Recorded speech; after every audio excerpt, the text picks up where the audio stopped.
CM Chandrababu ఎన్నికల్లో ఇచ్చిన హామీ మేరకు మాట నిలబెట్టుకున్నారు. పేదల ఆకలి తీర్చాలన్న లక్ష్యంతో 5 రూపాయలకే నాణ్యమైన భోజనం అందించేందుకు గతంలో టీడీపీ ప్రభుత్వ హయాంలో ఏర్పాటు చేసిన అన్నా క్యాంటీన్ను పునరుద్ధరిస్తూ సంతకం చేశారు. దీనిపై రాష్ట్ర వ్యాప్తంగా సర్వత్రా హర్షాతిరేకాలు వ్యక్తమవుతున్నాయి. కార్మికులు, కూలీలు, పేదలు సంతోషం వ్యక్తం చేస్తున్నారు. ఇచ్చిన మాట నిలబెట్టుకున్నారంటూ సీఎం చంద్రబాబుకు కృతజ్ఞతలు తెలుపుతున్నారు.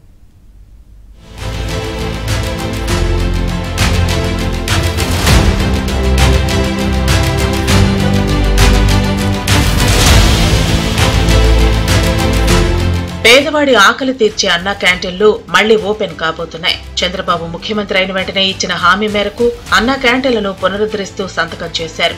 వీటిని వెంటనే పునః ప్రారంభించాలని ఆదేశించారు. రోజువారీ కూలీలు, భవన నిర్మాణ కార్మికులు 5 రూపాయలతో భోజనం చేసిన క్యాంటీన్లను మూసివేయడం పట్ల తీవ్ర నిరసన వ్యక్తమైంది. ఇప్పుడు వాటిని పునరుద్ధరించడంతో అందరూ ఎప్పుడు ప్రారంభిస్తారోనని ఎదురు చూస్తున్నారు.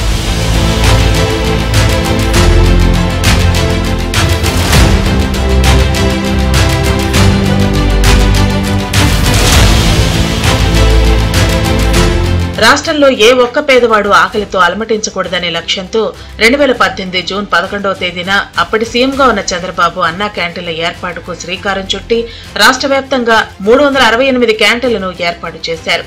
ఒక్కో క్యాంటీన్లో ఉదయం 300 మందికి, మధ్యాహ్నం 360 మందికి, రాత్రి 250 మందికి చొప్పున రాష్ట్రంలో అన్నా క్యాంటీన్ల ద్వారా రోజుకు 2.25 లక్షల మందికి ఆకలి తీర్చారు. కేవలం 5 రూపాయలకే కడుపు నిండా భోజనం పెట్టడంతో అందరూ ఈ క్యాంటీన్లలో భోజనం చేయడం ప్రారంభించారు. క్వాలిటీ, క్వాంటిటీ విషయంలో ఎక్కడ రాజీ పడవద్దని చంద్రబాబు ఆదేశాలు జారీ చేశారు.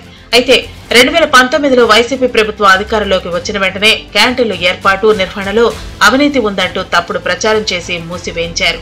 పైగా అప్పట్లో మంత్రి బొత్స రాబడి లేని వ్యవస్థను నిర్వహించాల్సిన అవసరం ఏముందని ప్రశ్నించారు. అన్నా క్యాంటీన్ల ఏర్పాటులో 200 కోట్ల అవినీతి జరిగిందని, 2 లక్షలతో చేసే నిర్మాణానికి 50 లక్షలు ఖర్చు చేసి అవినీతికి పాల్పడ్డారని ఎంపీ విజయసాయిరెడ్డి ఆరోపించారు. కొన్ని ప్రాంతాల్లో అన్నా క్యాంటీన్లను వైసీపీ నేతలు ధ్వంసం చేశారు. మరికొన్ని ప్రాంతాల్లో బులుగు రంగులు వేశారు. మరికొన్ని గ్రామాలు, పట్టణాల్లో అన్నా క్యాంటీన్ భవనాలను సచివాలయాలుగా మార్చివేశారు.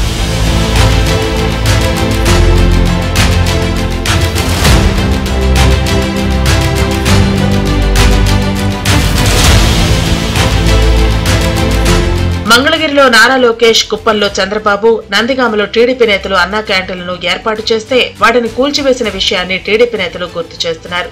తెనాలిలో అన్నా క్యాంటీన్ను వైసీపీ రౌడీలు కూల్చివేసిన సంఘటన అప్పట్లో రాష్ట్ర వ్యాప్తంగా సంచలనం సృష్టించింది. తమిళనాడులో స్టాలిన్ ముఖ్యమంత్రి అయిన తర్వాత కూడా మాజీ ముఖ్యమంత్రి జయలలిత ప్రారంభించిన అమ్మా క్యాంటీన్లను మూసివేసేది లేదని ప్రకటించిన అంశాన్ని పలువురు గుర్తు చేశారు.